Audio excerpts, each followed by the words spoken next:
Today's national accounts, as expected by markets, showed an economy that was continuing to slow in annual terms. Australia is in the grips of a well-documented housing crisis. Rose 0.6% in July and 3.7% for the year. The median home value is now more than $844,000. Darwin led the monthly gains, followed by Perth, Adelaide, Brisbane, Sydney, the regions Canberra, Melbourne and Hobart. We are expecting prices to continue to rise across our major capital city, but that price growth is really going to be led by Sydney. They are the lowest performing economy on key measures, whether it's to do with business growth, whether it's to do with tax or regulation.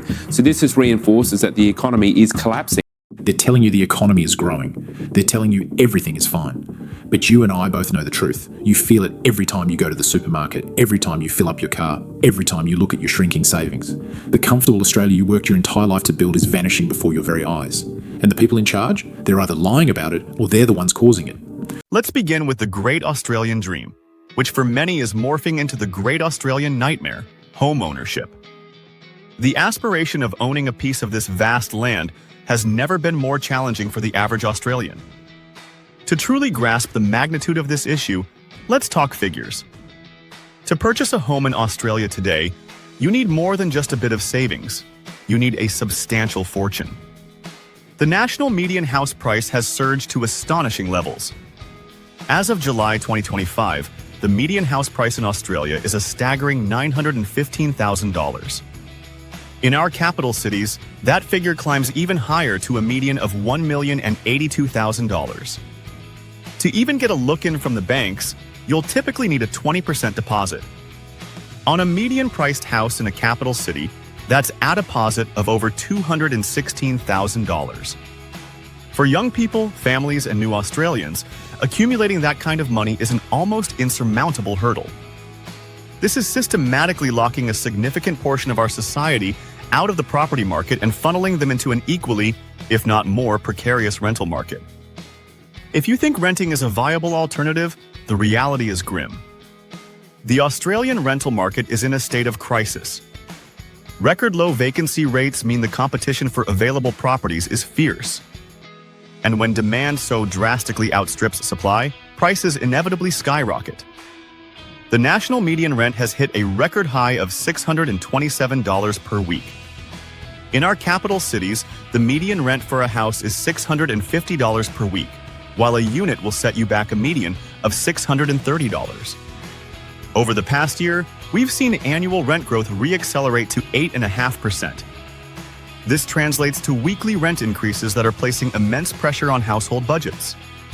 In some areas, particularly in cities like Perth and Adelaide, rent growth has been even more dramatic. This isn't just a big city issue. Regional areas have also experienced significant rent hikes, as people priced out of metropolitan areas seek more affordable options, only to find the same pressures exist there. This rental stress is forcing families into difficult financial positions, often having to choose between paying rent and affording other essential living costs. This leads us directly to our next major economic challenge: the relentless rise in the cost of living and thesting of inflation. It's a feeling we all know, that creeping sense of dread every time you walk into a supermarket. The weekly grocery shop has transformed from a routine expense into a major financial outlay. Let's look at what this means in real terms. According to recent surveys, the average Australian household is now spending around $193 a week on groceries. Another survey from early 2025 puts the figure even higher at over $213 a week, an increase of over $1,000 a year compared to the previous year. The price of everyday staples has seen significant jumps. Between 2023 and 2024, the cost of fruit rose by over 9%, oils by over 9%, and eggs by 9%. While the headline inflation rate is showing signs of easing, the impact on household budgets is already deeply embedded. Crucially, wage growth has not kept pace with these increases. This means that for the average Australian worker, their real wages are declining. They are working just as hard, but their paycheck buys less and less, eroding their standard of living. So, what is fanning these flames? One of the most significant and at times contentious factors is Australia's record level of immigration. it is crucial to state that immigration has been a fundamental pillar of Australia's economic and cultural development. However, the current rate of population growth is placing an unprecedented strain on our infrastructure and resources, most notably, our housing supply. In the year ending June 2023, Australia's net migration reached 528,000 people. This surge in population has dramatically intensified the demand for housing in a market that is already struggling with supply shortages. Research indicates that a 1% increase in population due to immigration can lead to a housing price increase of around 0.9% per year. This influx is a double-edged sword. While new migrants fill critical labor shortages and contribute to economic activity, they also need places to live, primarily in the rental market in the short term. This has a direct and immediate impact on rental availability and prices. The government and construction industry are struggling to build enough new homes to keep pace with this demand, creating a structural deficit that fuels the housing crisis.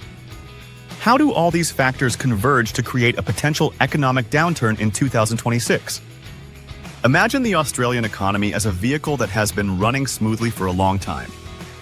Now, several warning lights are flashing on the dashboard, and they are all interconnected. The housing crisis is a major flashing light. When a large portion of a household's income is consumed by mortgage or rent payments, there is less disposable income to spend on other goods and services.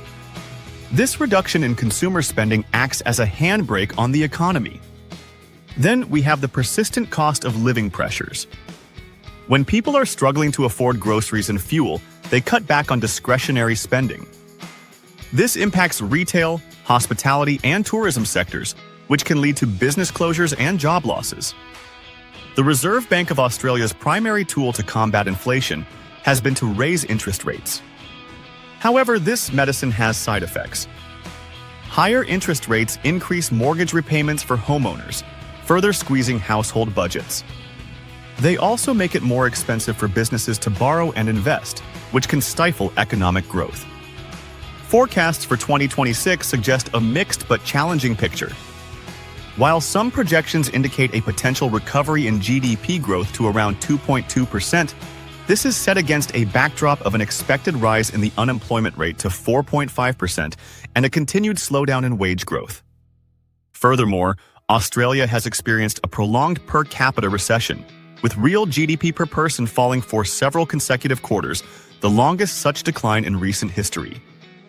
By 2026, the cumulative effect of these pressures could lead to a significant economic slowdown. We could face a scenario of stagnant growth, higher unemployment, and a decline in our overall standard of living. Some economists have warned that without careful management, a more severe economic downturn is a distinct possibility. This is not a prediction of doom and gloom, but a serious call to acknowledge the warning signs. The Australian economy has proven its resilience in the past, but we cannot afford to be complacent. Addressing these challenges requires a multifaceted approach. We urgently need a comprehensive strategy to tackle the housing crisis, focusing on increasing the supply of affordable housing. We must find effective ways to alleviate cost of living pressures on Australian families, ensuring that wages keep up with inflation. And we need a mature and balanced national conversation about sustainable population growth, one that ensures our immigration program does not outpace our ability to provide essential infrastructure and housing. The path we choose in the coming months will be critical in determining our economic trajectory.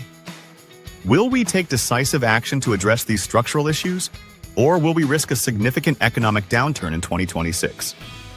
What are your thoughts? Are you feeling the impact of the rising cost of living?